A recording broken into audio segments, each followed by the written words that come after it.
The sun, our beautiful, brilliant Sunday. For thousands of years, humans have looked up at this blazing star and felt its warmth on their faces. But have you ever looked up at the sun and thought, what if we could capture all of that energy? Well, you're not alone. In 1960, physicist Freeman Dyson proposed one of the most ambitious megastructure as ever conceived, a sphere that could surround our entire star and harvest its complete energy output. Hey space nerds, welcome to 404, Space Not Found. Today, we're diving deep into the mind-bending concept of Dyson spheres, exploring what it would take to build one, and whether humanity could ever achieve such an impossible feat. Let's start with the basics. A Dyson sphere is a hypothetical megastructure that completely encompasses a star to capture a maximal fraction of its power output. Think of it as the ultimate solar panel array, but instead of covering a rooftop, it's covering an entire star. Now, here's where things get interesting. Dyson himself never actually proposed building a solid shell around the sun. That would be structurally impossible and completely impractical. Instead, he envisioned what we now call a Dyson swarm. Millions or billions of solar collectors orbiting the star at various distances and angles, working together to capture as much energy as possible. But for our thought experiment today, let's consider both versions: the classic solid sphere that captures our imagination and the more realistic swarm approach. Before we dive into construction, let's wrap our heads around just how massive this project would be. The sun outputs approximately 3.8 times 10 to the 26th watts of energy every second. That's 380 septillion watts. To put that in perspective, that's about 2 billion times more energy than humanity currently uses across the entire planet. If we built a solid Dyson sphere at Earth's orbital distance, about 93 million miles from the sun, the sphere would have a radius of 1 astronomical unit, or AU. The surface area would be approximately 280 million times larger than Earth's surface area. We're talking about a structure so vast that if you were standing on the inner surface, the horizon would curve away so gradually that it would appear completely flat in every direction for thousands of miles. Now comes the first impossible hurdle: materials. To build even a thin shell around the sun at Earth's distance, we'd need an absolutely staggering amount of material. Let's say we wanted to build a sphere just 1 meter thick, incredibly thin by engineering standards, but still substantial enough to have some structural integrity. The volume of material needed would be roughly equivalent to dismantling every planet in our solar system and having material left over. Even if we stripped apart Mercury, Venus, Earth, Mars, and threw in all the asteroids in the asteroid belt, we'd still fall dramatically short. And that's just for a 1 meter thick shell. But here's where it gets even more challenging. What would we build it out of? Steel would be far too weak to support its own weight at this scale. The tensile strength required would exceed any known material by orders of magnitude. We'd need materials with properties that don't exist in nature, perhaps some form of carbon nanotubes or other exotic materials we haven't discovered yet. Let's assume for a moment that we somehow solved the materials problem. How would we actually construct this thing? The engineering challenges are mind-boggling. First, there's the structural integrity issue. A solid sphere around the sun would have no net gravitational force pulling it toward the center, which sounds good until you realize that means there's nothing keeping it stable. Any small perturbation would cause sections to drift toward the sun or away from it. The sphere would be gravitationally unstable. To solve this, we'd need active station-keeping systems across the entire surface.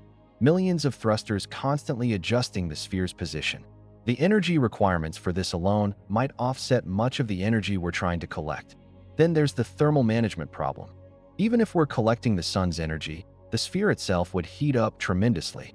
The inner surface would need to withstand temperatures of thousands of degrees while somehow transmitting that energy to the outer surface for collection or transmission. This is why Freeman Dyson's original concept of a swarm makes much more sense. Instead of a solid sphere, imagine millions or billions of independent satellites, each collecting solar energy and beaming it back to Earth or other collection points. A Dyson swarm would be much more achievable, though still incredibly ambitious. We could build it incrementally, starting with a few thousand satellites and expanding over time. Each satellite could be positioned in a stable orbit, and if one fails, it doesn't compromise the entire system. The swarm approach also gives us flexibility. We could have different types of collectors optimized for different parts of the electromagnetic spectrum. Some might focus on visible light, others on infrared radiation. We could even include habitable structures where millions or billions of people could live, essentially turning the swarm into the ultimate space-based civilization. If we somehow managed to build a complete Dyson sphere or swarm, the implications would be revolutionary beyond imagination. With access to the sun's entire energy output, we could power technologies that seem like pure fantasy today. We could run massive terraforming operations on other planets. Mars could be given a thick atmosphere and warm climate. We could melt the ice on Europa and create vast oceans under controlled conditions. Asteroid mining would become trivially easy with unlimited energy for propulsion and processing. On Earth, or wherever humans chose to live, energy would essentially become free and unlimited.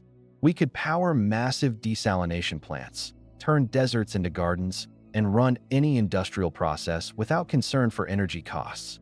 Climate change would become a solved problem as we'd have unlimited clean energy for carbon capture and atmospheric engineering. Space travel would be transformed. With enormous amounts of energy available, we could accelerate massive ships to significant fractions of the speed of light, making interstellar travel feasible within human lifetimes. Here's a fascinating twist. Some scientists are actually looking for Dyson spheres built by alien civilizations. The idea is that any advanced civilization would eventually need enormous amounts of energy, and a Dyson sphere would be the most efficient way to get it. From the outside, a star surrounded by a Dyson sphere would appear dimmed and would emit unusual infrared radiation as the structure absorbed visible light and re-radiated it as heat. Astronomers are searching for these signatures in distant star systems. So far, we haven't found any convincing evidence of alien Dyson spheres, but the search continues. Some researchers have investigated unusual dimming patterns in stars like Tabby's star, though natural explanations seem more likely than alien megastructures. Let's be realistic about the timeline here. Even with exponential technological growth, a complete Dyson sphere remains firmly in the realm of science fiction for the foreseeable future. A more modest Dyson swarm might be achievable in centuries rather than millennia, assuming we develop self-replicating manufacturing systems that could exponentially expand the construction process. We'd start with small-scale solar collectors, use the energy they generate to build more collectors, and continue expanding the system over time. The key breakthrough we'd need is advanced automation and artificial intelligence capable of designing, building, and deploying millions of satellites with minimal human intervention. We'd also need breakthroughs in materials science, particularly in creating lightweight, durable materials that can withstand the harsh environment near the sun for decades or centuries. Building a Dyson sphere would represent the ultimate expression of human technological capability. It would mark our transition from a planetary species to a truly stellar civilization, one that has learned to harness the fundamental forces of the universe on the largest possible scales. But it would also raise profound questions about our relationship with nature and our responsibilities as cosmic citizens. Are we entitled to reshape the solar system for our own purposes? What about the rights of other potential life forms that might exist in our solar system? How would such incredible power change human society and culture? Some argue that building a Dyson sphere would be the natural next step in human evolution, allowing us to transcend the limitations of planetary existence. Others worry that such tremendous power could lead to unprecedented inequality or could make humanity so dependent on technology that we lose touch with our essential nature. So, what if we built a Dyson sphere around the sun? In practical terms, it remains one of the most challenging projects ever conceived. The materials requirements are staggering, the engineering challenges are unprecedented, and the timeline stretches into the distant future. But as a thought experiment, the Dyson sphere captures something essential about human ambition and ingenuity. It represents our drive to dream big, to imagine solutions to our greatest challenges, and to envision a future where technology has freed us from the constraints that limit us today. Whether we'll ever build a true Dyson sphere remains to be seen. But the fact that we can conceive of such structures, calculate their requirements, and seriously discuss their implications shows just how far human imagination and scientific understanding have already taken us. The next time you look up at the sun, remember that somewhere in the far future, humanity might have learned to capture every photon it produces, transforming us into a civilization capable of reshaping not just our planet, but our entire star system. What do you think? Is the Dyson Sphere humanity's ultimate destiny, or are we better off focusing on more achievable goals? Let me know in the comments below, and don't forget to subscribe for more deep dives into the mind-bending possibilities of science and technology.